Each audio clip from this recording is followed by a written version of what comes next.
everyone. Across the globe, COVID pandemic has caused a turmoil and threatens the very existence of human race. Even during these testing times, peace is hard to find. Countries are engaged in armed conflicts. Terrorism has become an extension of few armies, and new methods are being devised and sent across borders to cause turbulence. Indian Mujahideen is one such organization operational on Indian front and of late has been influenced by the ISIS.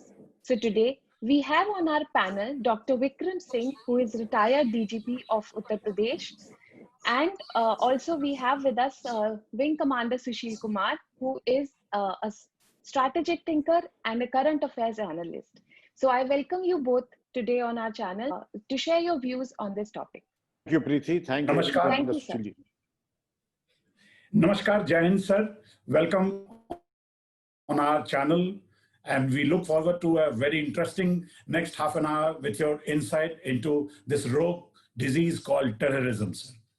No country in the world has been spared this scourge of terrorism, either in the overt mode or in the covert mode. Most of the time, India was facing it as an external input. But over the time, now internal elements have also started flourishing across the country. This was seen and ignored for quite some time by our thinkers, by our intelligence agencies, and for that matter, even the parents of the people who got involved in that. It has been going on since 2013-14, when about 30 plus Indians were killed in Iraq fighting for the ISIS. People said, like an ostrich mode, that yes, it will go away one day and it will not spread its wings in India. It was shown in the map of Khorasan Caliphate also, which shows many part of the Indians as their part. Andrew Huskin used this map in his book, sir. But why did we ignore? Why did we choose to ignore? And especially when India today in 2019 has shown in their magazine the linkage between the Delhi module and the ISIS module for the Delhi riots. We request you, sir, to give us your insight, and we know that you have written a book on this and you have been the founder member of STF in UP as the first IG along with Mr. Ajay Raj Sharma. This is what I expect, sir. Give us a lot of insight how you inaugurated that building in Indira Nagar or wherever, I don't know the address, and how secretive it was and how effective it was. So none other than Dr. Vikram Singh ji to give us an insight. I welcome you, sir, on this. Thank you. God bless you, Wing Commander Sushil Kumar ji and Preeti. And yes, I'm very passionate about the activities of anti-national elements. As Preeti in her initial remarks mentioned, Corona is a worldwide phenomenon, and likewise, ISIS is also a worldwide phenomenon. Yes. It is difficult to identify a society or a country that is not being adversely impacted except of course a few rogue states who perhaps would be benefiting from the Khorasan module and the Ghazwa-e-Hind and other such things. I strongly would recommend the book of a very scholarly author, Professor Jessica Stern, ISIS, and that should be the handbook of every police officer or any individual who wants to master and have a basic idea and the rudiments of anything pertaining to ISIS. Professor Jessica Stern has done extensive research in multiple countries, and the summary is quite scary. Not because that it indoctrinates youngsters, but because they have access to chemical weapons and they're trying to fabricate a dirty bomb. A dirty bomb is something that we should be a cause of concern to all of us, to our society and to everyone. You're very right that we were in the denial mode until as late as 2011, everybody said we do not have ISIS activities here. It was only last year that the State Home Minister said that the NIA has registered 17 cases against ISIS operatives in southern states, Karnataka, Kerala, Tamil Nadu, Andhra Pradesh, and that is a matter that should occupy the best brains in the country. 22nd of August, Delhi had the arrest of one ISIS operatives with 2 pressure cookers being recovered, very harmless. But more importantly, he belonged to Balrampur. And when the UP ATS raided his residence in Balrampur, along with the Delhi police, lo and behold, you find IEDs, explosives, suspicious literature pertaining to radicalization and to ISIS, circuitry, and also sensitive places which could be the possible targets. This is closer home, Balrampur being the notice place, and Dhaula Kuan in Delhi is a place which again is very close to both the international airports, the VIP colonies, and almost anything that really matters in the capital is in a radius of 10 kilometers. So this is how close the terror threat is close by. Preeti rightfully mentioned Indian Mujahideen. You may recall that there was an institution by the name of SIMI, Student Islamic Movement of India, in the early 2001 and 2002. The Batla House encounter followed, and then the SIMI's name came out. The SIMI was banned, and it took India 5 years almost to ban SIMI. And then the SIMI, the old diehards, when they get old, and after about being members of SIMI, maybe about 15 years, they become Ansars. These Ansars then hibernate and become a think tank. So all these, after the banning, Ansars and other members hibernated and also graduated and transformed themselves into becoming what was known as Indian Mujahideen. After the banning of Indian Mujahideen, their cadres also went into hiding, went underground. The training grounds were discovered and were found out and located in southern India. The United Nations has given a report and says that 150 to 200 operatives of ISIS belonging to South India can be traced outside India in and around Syria, Afghanistan, and other places. This is again a matter of extreme concern. We in Uttar Pradesh in March 2017 had an encounter with the UP ATS, and one Saifullah was killed in that encounter. The encounter went on for no fewer than 18 hours. And in those 18 hours after the encounter, when Saifullah was neutralized, what did you find? Incriminating literature, material, seditious literature, also sensitive maps and all the blueprints for further action plan that Saifullah was planning. We now come to what makes ISIS tick in India. We have a vibrant democracy. Nobody can say that any minority in India is persecuted. If we want to see persecution, let us go to China, let us go to Pakistan. The name minority does not exist, because wherever there's a minority, look what China is doing to their minorities and what they're doing to the Muslim population, bombing the mosques, ensuring that no man keeps a beard, they don't fast, that there is no parda, and they have totally annihilated the belief system. In India, they say that if any country that is known for liberal and a vibrant democracy, a functional judicial system, it is India. Therefore, there is no cause of concern. But radicalization is a problem, a perceived persecution. And that is where the problem begins, beginning from certain aided and special interest groups. You may have heard of a person by the name of Zakir Naik. Zakir Naik also had a TV channel by the name of Peace TV. And I'm extremely sorry to say that very senior politicians were instrumental in taking such a nefarious and an undesirable person to National Academy of Administration, the highest training institution of Indian police service officers, and said that he is an apostle of peace. If Zakir Naik is an apostle of peace, I don't know what Satan would be and what devil would be. Zakir Naik is known to be vitriolic, to be absolutely merciless towards the non-believers, and is absolute one person. And terrorists who have been caught on interrogation have mentioned and stated that Zakir Naik was their ideal, and his teachings and his lectures impacted him the manner in which, so that they gave up their homes, they gave up their jobs and became terrorists. And here we have, I really don't know what the compulsions are. I may win or lose, my country should not lose. But Zakir Naik was hailed by a few politicians. It is not within the scope of our interaction to name them, but the senior most politicians of established parties hailed him as an apostle of peace. And also he was actually some kind of a fashion statement when he would go to Delhi, Lucknow. Anyone who really mattered on the page 3 was a part of his lectures.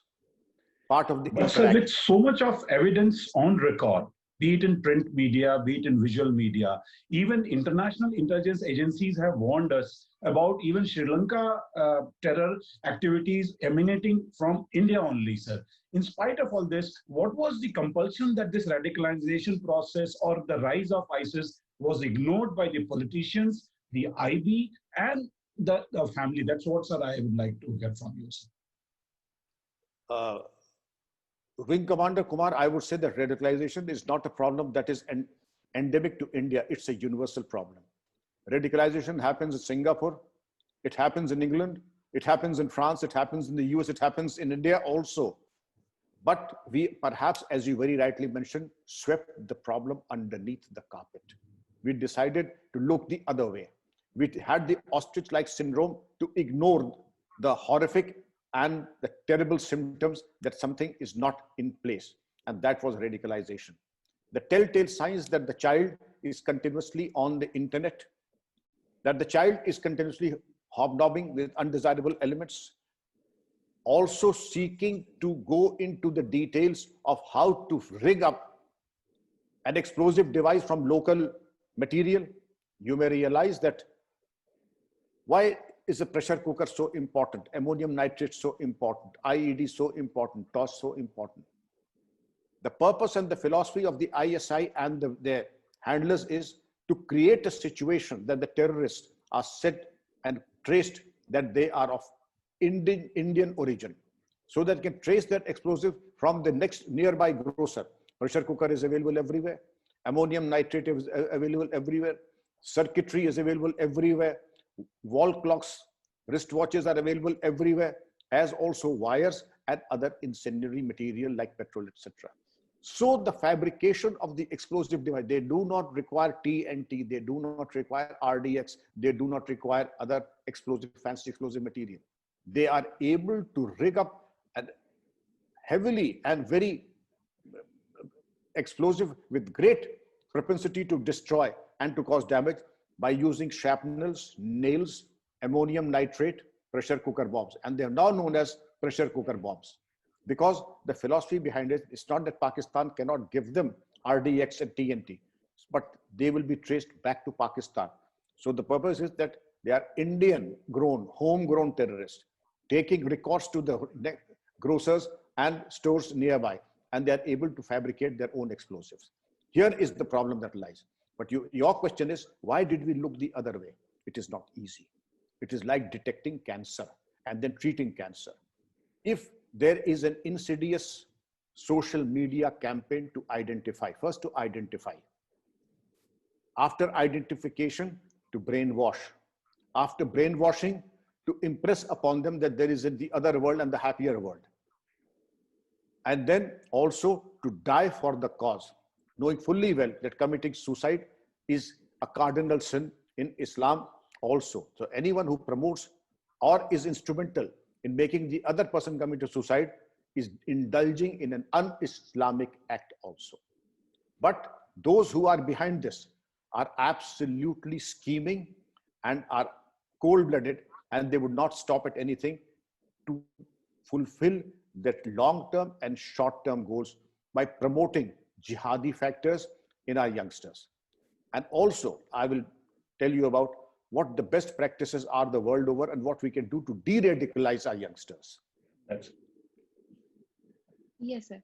So, sir, why these recruiters have not been identified and reined in? Like, we know this is for a fact that this is a phenomena which is happening. Preeti, we have been able to identify, first acknowledge that there is a problem. When we were in the denial mode till about 2012, when we said there is no ISIS in Kashmir, and every agitation had the telltale sign of the black flags of the ISIS, and everywhere you found that something akin to this you could find anywhere in Kashmir. Yet they said, no, they are not ISIS. It was during the time of Farooq Abdullah that they said there is no ISIS. But the fact remains, the intelligence and the ground report was that ISIS had a presence in Kashmir.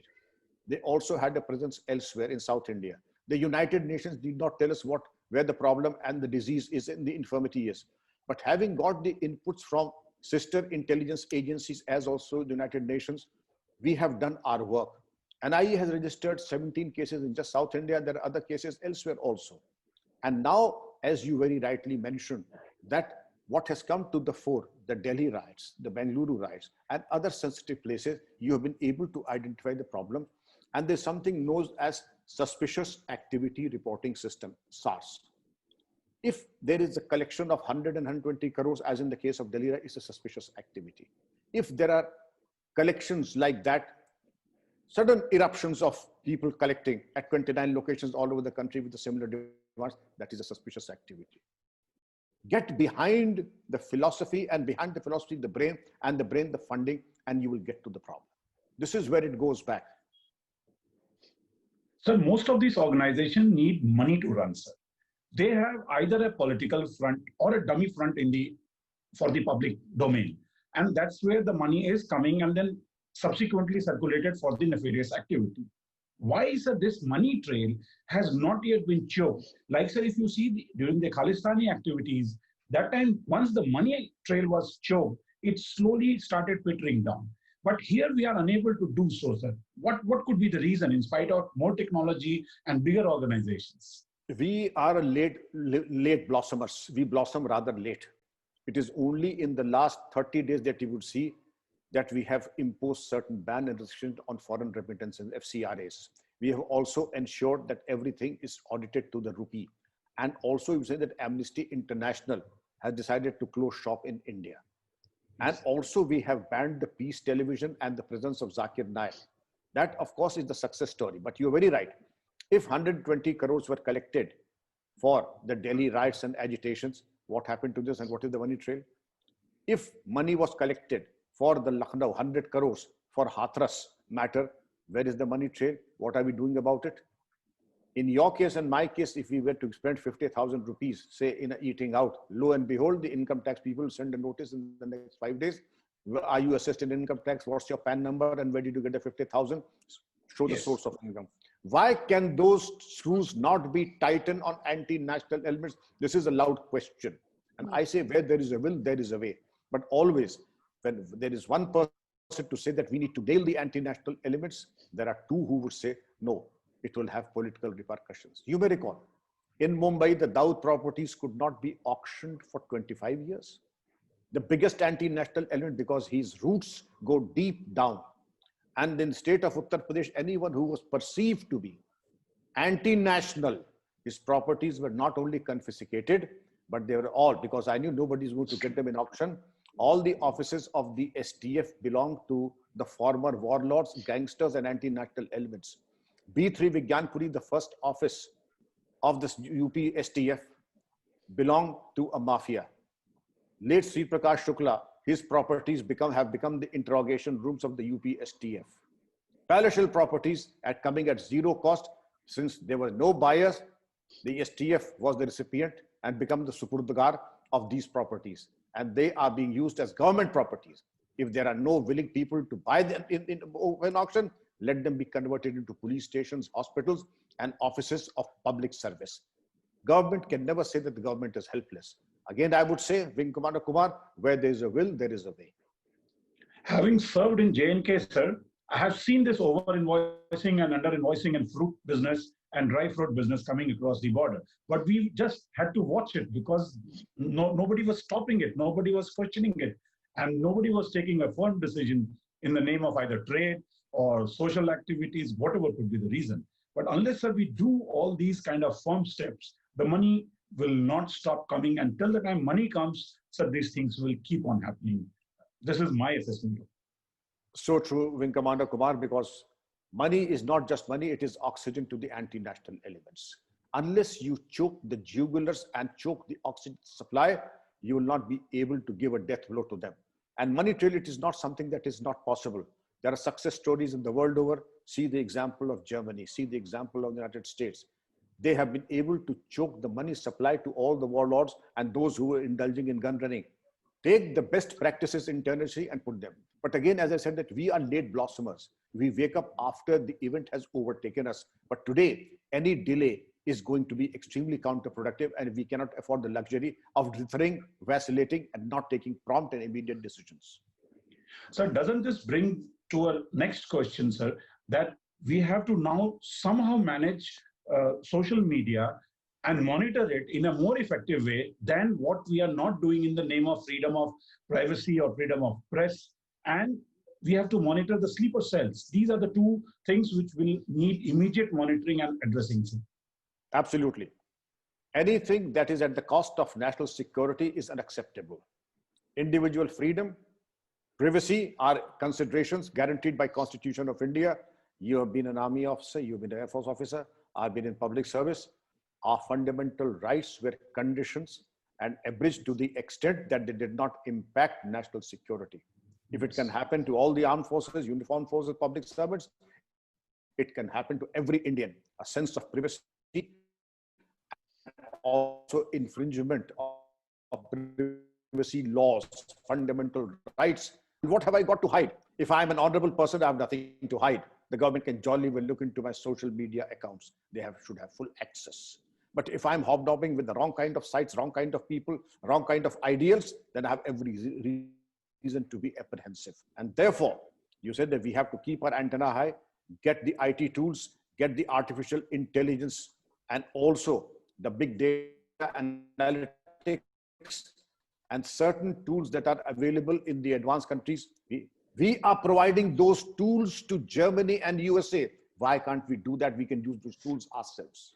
We are doing it in Noida, Wing Commander Kumar. If you're supplying those tools, IT solutions to advanced countries, let us at least use it ourselves. Our tools were used by American forces in Afghanistan. Our tools are still being used. Let us at least do that, bring the coal back to Newcastle and use it ourselves for our own advantage. Thank you very much, sir. It was a lovely interaction with you, sir. If you'd like to close it, sir, I would like to hear your closing remarks on the subject. I can only say, as the Bhagavad Gita says, Ya nisha sarva bhutanam tasyam jagrata sanyami. When the world sleeps, the yogi keeps awake. And when the yogi keeps awake, even when he sleeps, he keeps one eye open. The entire nation has to be a yogi. And when the nation sleeps, be alert, be vigilant, keep at least one eye open and be alert of your surroundings. Thank you very much, Wing Commander Kumar. Thank you, Preeti. Great interaction. Thank you very much. Yes, sir. Thank you very much for your time, sir, and insights. It was really interesting. God bless. Thank you so much. They were eye-openers. Thank you, sir. Thank you. Thank you. To have more such discussion and analysis, subscribe to our channel and hit the bell icon. And if you like the video, please do not forget to hit the like button so that we get inspired to give more such discussions in the coming future.